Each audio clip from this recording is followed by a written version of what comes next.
देखिए, तो आज हम लोग को पढ़ना है, क्या पढ़ना है? Properties of parallel line. ठीक है, प्रॉपर्टीज ऑफ पैरेलल लाइन से पहले सबसे पहले हमको समझना है पैरेलल लाइन होता है क्या है। ठीक है, लाइन तो हम लोग समझ चुके हैं, लाइन होता क्या है।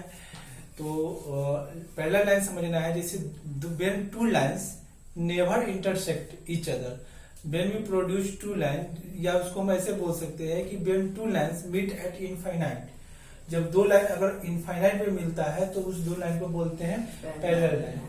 ठीक है, जैसे ये लाइन है, ये लाइन और ये लाइन, देखिए लाइन है, लाइन का कोई एंड पॉइंट नहीं होता है। ये लाइन एल और एम है, ये एल हो गया और एम हो गया। जब इसको हम प्रोड्यूस करेंगे दोनों तरफ, तो ये क्या है, ये एक दूसरे को इंटरसेक्ट नहीं करेगा। Appear to intersect at infinite, ये इनफाइनाइट पर कटेगा। तो इनफाइनाइट पर कटने वाला जो पॉइंट हो, लाइन दो लाइन होता है उसको क्या बोलते हैं? पैरेलल लाइन बोलते हैं। क्या बोलते हैं? Parallel line. ये दोनों पैरेलल हो गया। ठीक है, तो हमको पढ़ना है प्रॉपर्टीज ऑफ पैरेलल लाइंस। ठीक है, when two lines are parallel, ये पैरेलल को समझ में आ गया कि जैसे दो लाइन है, दोनों क्या है, इनफाइनाइट पर इंटरसेक्ट करे, या समझो सीधे सीधे जो कटे ही नहीं, इंटरसेक्ट ही नहीं करे। ठीक है, उसको बोलते हैं हम लोग पैरेलल लाइंस। ठीक है, पैरेलल्स में आता है जैसे जब when two lines are parallels, ठीक है, या टू गिवन लाइंस हियर, अगर दो लाइंस है और एक तीसरा लाइन इसको दो डिफरेंट पॉइंट पर दिस एंड दिस पर इंटरसेक्ट कर रहा है, तो वो क्या हो जाएगा? ये होता है ट्रांसवर्सल। क्या होता है? Transversal. This is transversal, this is transversal. L और एम क्या है? पैरेलल है। एल और एम जो है पैरेलल लाइन है। देखो, अगर एल और एम पैरेलल हो और ये कोई पी लाइन है, ठीक है, ये लाइन कोई पी है, इट इज द ट्रांसवर्सल। मतलब L and M are parallel to each other and P is the transversal intersecting L and M at this point and this point. ठीक है, in this case pair of corresponding angles are equal. क्या होता है? Pair of corresponding angles are equal. जब ये जो एक transversal जो है पैरेलल लाइन को इंटरसेक्ट करता है, तब कोरस्पॉन्डिंग एंगल जो बनता है वो क्या होता है? इक्वल होता है। तो इसमें देखो कोरस्पॉन्डिंग एंगल ये इसकी इक्वल होगा। ठीक है, अब ये वाला एंगल जो होगा इसकी इक्वल होगा, कोरस्पॉन्डिंग एंगल। ठीक है, और ये इसका कोरस्पॉन्डिंग ये होगा और इसका कोरस्पॉन्डिंग ये होगा। मतलब ये एंगल इसकी इक्वल, ये एंगल इसकी इक्वल, और ये एंगल इसकी इक्वल, और ये एंगल इसकी इक्वल। समझ में आया? चलिए, देखिए अब जो है पैरेलल लाइन दे रखा है, जैसे two lines are parallel, this and this, L और एम जो पैरेलल है, ये जो है पी, ठीक है, पी इज अ ट्रांसवर्सल। अब देखो, अगर ये एंगल ये 1 है, ये एंगल 2 लेते हैं, ये 3 लेते हैं, ये 4 लेते हैं, this angle is 5, this is 6, this is 7, this is 8। ये 1 एंगल 2 3 4 5 6 7 8, ये एंगल लिए। अब इसमें हमको बताना है कोरस्पॉन्डिंग एंगल कौन है, कोरस्पॉन्डिंग एंगल कौन है। तो कोरस्पॉन्डिंग एंगल क्या होता है, ऐसे देखो, ट्रांसवर्सल के एक साइड और पैरेलल के ऊपर हो तो ऊपर, नीचे हो तो नीचे। तो इसमें पेयर ऑफ कोरस्पॉन्डिंग एंगल कौन होगा? Corresponding angle.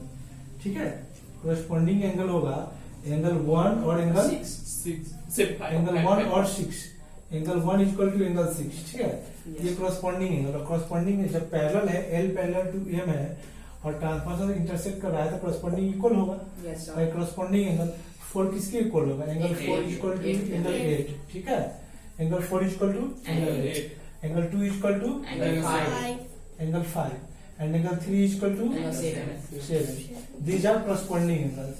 देखिए, जब कोरस्पॉन्डिंग एंगल इक्वल हो जाएगा तो पैरेलल लाइन हो जाएगा। ठीक है ना, ये दोनों लाइन क्या हो जाएगा? पैरेलल हो जाएगा। जैसे अगर ये 4 और 8 एंगल अगर इक्वल कहीं दे रहा है तो ये दोनों पैरेलल है। अगर ये दोनों पहले से पैरेलल है तो जितना भी कोरस्पॉन्डिंग होगा क्या होगा? इक्वल होगा। तो कोरस्पॉन्डिंग समझ में आ गया होगा। अब आता है अल्टरनेट इंटीरियर। क्या होता है?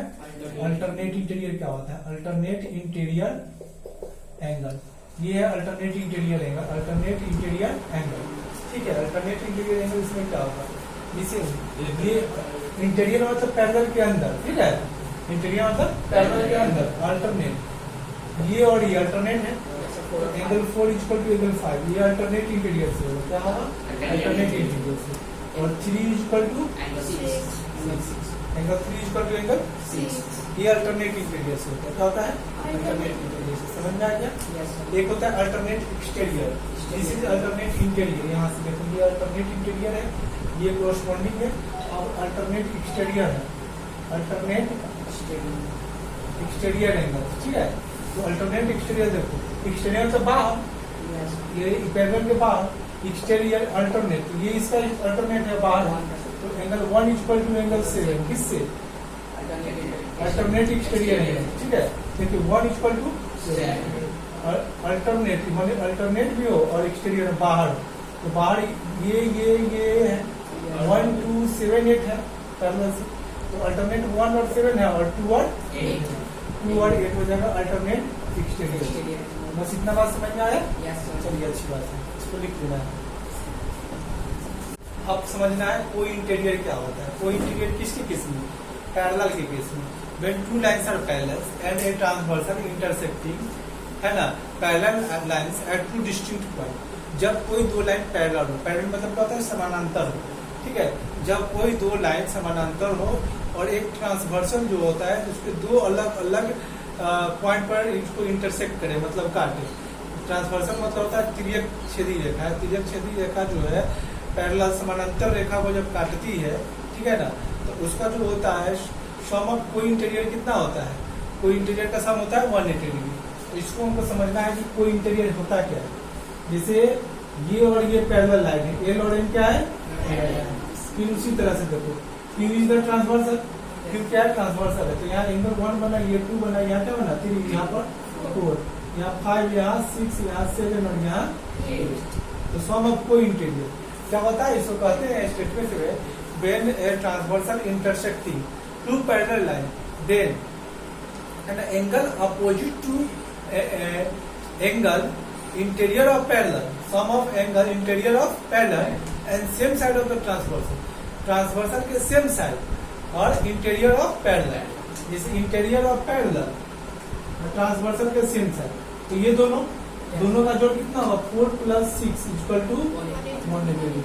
इस तरह का जब भी केस बने तो ये इसका एंगल और इस सम ऑफ दिस एंगल कितना होगा? 180 डिग्री होगा। सिमिलरली ये एंगल और ये एंगल का सम देखो, ट्रांसवर्सल के एक साइड और पैरेलल के अंदर, ठीक है, बन जाए। दोनों का सम कितना होता है? 180। 3 + 5 = 180, ठीक है। अब इसमें लाइन्स एंड एंगल्स में हम लोग एक प्रॉपर्टी पढ़े थे, वर्टिकली अपोजिट एंगल। जब दो लाइन एक दूसरे को काटता है तो वर्टिकली अपोजिट एंगल क्या होता है? इक्वल होता है। जैसे 1 2 3 4, तो वर्टिकली अपोजिट एंगल कौन होगा? 1 = 3, ये और ये वर्टिकली अपोजिट। सिमिलरली 2 और 4 किससे? Vertically opposite. इसका एक ये करेंगे क्वेश्चन बनाने में, इसका भी यूज होता है, और एक लीनियर पेयर। जैसे स्ट्रेट लाइन है ना, स्ट्रेट लाइन के एक ही ओर जितना भी एंगल एक पॉइंट पर बनेगा सबका सम कितना होगा? 180 डिग्री। ए और बी है तो A + B कितना होगा? इसको क्या बोलते हैं हम लोग? Linear pair. क्या बोलते हैं? Linear pair. समझ में आया ना? Yes sir. ठीक है, ये लीनियर पेयर हुआ। तो अब इस एक्सरसाइज में जो है, एक्सरसाइज कौन सा है? 14, ठीक है। 14 एक्सरसाइज में जितना भी क्वेश्चन आएगा अभी जो हम लोग पढ़े हैं, कोरस्पॉन्डिंग एंगल से रिलेटेड होगा, अल्टरनेट इंटीरियर, अल्टरनेट एक्सटीरियर, कोई इंटीरियर और लीनियर पेयर, नहीं तो वर्टिकली अपोजिट एंगल। इससे ज्यादा कुछ नहीं होगा, ठीक है। तो अब क्वेश्चन शुरू करेंगे हम लोग। क्वेश्चन है, क्वेश्चन नंबर 1 है एक्सरसाइज 14 का, ठीक है। यहाँ पर L और M पैरेलल दे रखा है, Q is the transversal, okay. ये एंगल बनता है 1 2 3 4 5 6 7 8, और यहाँ पर जो है एंगल 5 = 70, मतलब ये एंगल जो हम लोग का है कितना है? Angle 70 degree. ये एंगल जो है 5 कितना है? 70 डिग्री के इक्वल है, ठीक है।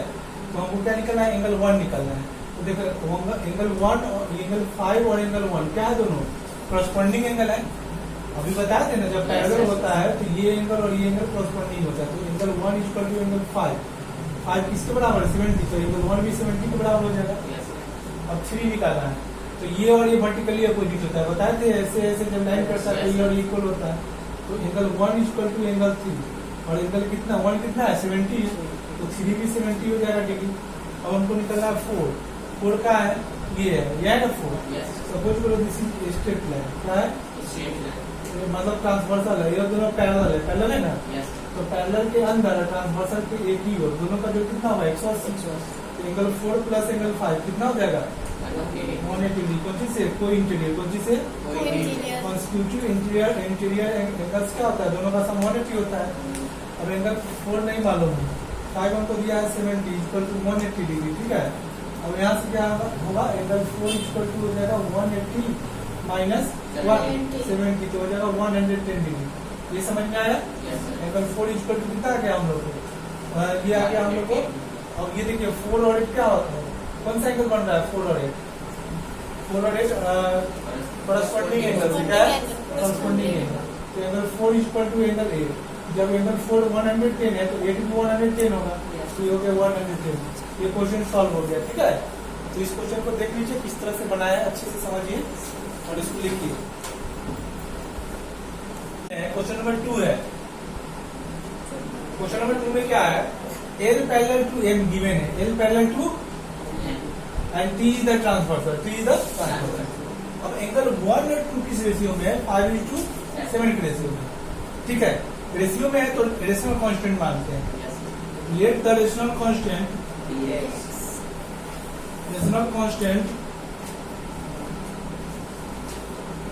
dx, तो एंगल 1 कितना हो जाएगा, ये 5 × x हो जाएगा। एंगल 2 कितना हो जाएगा हम लोग का, 7x हो जाएगा, ठीक है। अब देखिए 1 और 2 क्या है, लीनियर पेयर फॉर्म कर रहा है। ये स्ट्रेट लाइन है ना, एक स्ट्रेट लाइन के पॉइंट के एक ही ओर दो एंगल बन रहा है, तो दोनों का सम 180 डिग्री लीनियर पेयर से। तो angle 1 plus angle 2 that is equal to 180 degree, ठीक है। ये होगा लीनियर पेयर से। 1 कितना है, 5x, ये कितना है 7x, ये हो गया हमें कितना 180, 5x और 7x कितना हो गया, ये हो गया 180। तो x इक्वल टू क्या होगा, 180 डिवाइडेड बाई 2x, ये हो जाएगा 15 जाएगा, ठीक है। x equal to 15। अब 1 एंगल निकालना है, तो एंगल 1 इक्वल टू क्या है, 5x है, तो ये 5 × 50, ये कितना हो जाएगा हमें 75। एंगल 2 निकालना है, 2 कितना है 7x, तो हो जाएगा 7 × 50, तो ये हो जाएगा हम लोग कितना 105। उसके बाद क्या कर रहा है क्वेश्चन में, after that we have to find 1 2 3 8, 1 2 angle 1 angle 2 angle 3 1 2 3 8 3 8। देखिए एंगल 1 और 2 तो हम लोग निकाल चुके हैं, ये हमको निकाला था 1 2 3 8। और देखिए 3 equal 3 angle 1 equal to angle 3, angle 1 equal to angle 3 vertically opposite से, है ना। एंगल 1 कितना लाए हैं हम लोग 75, तो ये भी 75 हो जाएगा, ठीक है। और 8 किसके इक्वल है, 1 इक्वल टू 8, नहीं 2 equal to 8, 2 equal to alternate exterior angle, angle 2 equal to angle 8, ये अल्टरनेट एक्सटीरियर। एंगल 2 कितना है 105, ये भी होगा 105, ठीक है। तो क्वेश्चन बन गया। अगला क्वेश्चन है 4 नंबर क्वेश्चन है, ठीक है। 4 नंबर क्वेश्चन में क्या कर रहा है, ये और ये पैरेलल है, L है और ये L और ये P और Q है, ये इसके और इधर को L और एक पैरेलल है, ये दोनों पैरेलल नहीं माने, ठीक है। और यहाँ पर ये 50 डिग्री दे रखा है, हमें क्या निकालना है, ये निकालना है x। तो ये अगर 50 है तो ये ट्रांसवर्सल है, तो ये 50 है तो ये भी 50 हो जाएगा कोरस्पॉन्डिंग एंगल से। और ये स्ट्रेट लाइन है, स्ट्रेट लाइन के एक पॉइंट को दोनों तरफ बना, तो ये दोनों का सम कितना हो जाएगा 180 degree. x plus 50 equal to 180 degree. तो x इक्वल टू कितना हो गया 180 माइनस 50, तो ये हो जाएगा 130, कितना हो गया x इक्वल टू 130। जिस तरह से ये बना है, ये 65 तो ये भी 65, बट ये कौन चीज होगा कोरस्पॉन्डिंग एंगल, फिर ये स्ट्रेट लाइन दोनों का सम कितना 180, कौन चीज से लीनियर पेयर से 1 plus 65 equal to 180 degree, so that ये हो गया लीनियर पेयर से, कौन चीज से हुआ लीनियर पेयर। बात समझ में आया। तो y इक्वल टू क्या होगा 180 माइनस 65, ये जो घटा के आएगा वही हम लोग का आंसर होगा। y का वैल्यू आ गया, x का वैल्यू आ गया। सबको नहीं लगता है कि इसमें दिक्कत होना चाहिए, कितना आएगा 150। ये आंसर हो गया। यहाँ है 2 parallel lines L and M, मतलब 2 पैरेलल लाइन है, फिर से L और M, ये L हो गया और ये M हो गया, ठीक है। और cut by a transversal T, फिर से एक ट्रांसवर्सल हम लोग ड्रॉ कर लिए, इसका नाम क्या है T। If the interior angles of the same side T मतलब क्या इंटीरियर और ये सेम साइड दोनों का कितना है, दो एंगल है, ये दिया हुआ है 2x माइनस 8 डिग्री और ये कितना दे रखा है 3x माइनस 7 डिग्री ये दिया हुआ है। Find the measure of each of these angles, मतलब इसमें जितना भी एंगल बनना है उसका मेजर निकालना है, यही ना है। ये दोनों को इंटीरियर है, को इंटीरियर का सम कितना होता है 180। यहाँ से x का वैल्यू पहले निकाल लेते हैं। तो क्या है L पैरेलल टू M है, इसलिए क्या हो जाएगा 2x माइनस 8 जो भी है प्लस 3x माइनस 7 से को जोड़ने पर 180 आएगा कोई इंटीरियर से, कुछ से कोई इंटीरियर से, कोई इंटीरियर का सम 180 पैरेलल दे रखा है तो कोई इंटीरियर का सम 180। 2 और 3 तो हो जाएगा 5x माइनस 8 माइनस 7 कितना हो जाएगा 15 इक्वल टू 180। तो ये 5x इक्वल टू हो जाएगा 180 प्लस 15, तो ये हमको हो जाएगा 5x इक्वल टू कितना 195, ठीक है। तो x इक्वल टू हमें कितना आ जाएगा 195 बाई 5, ठीक है।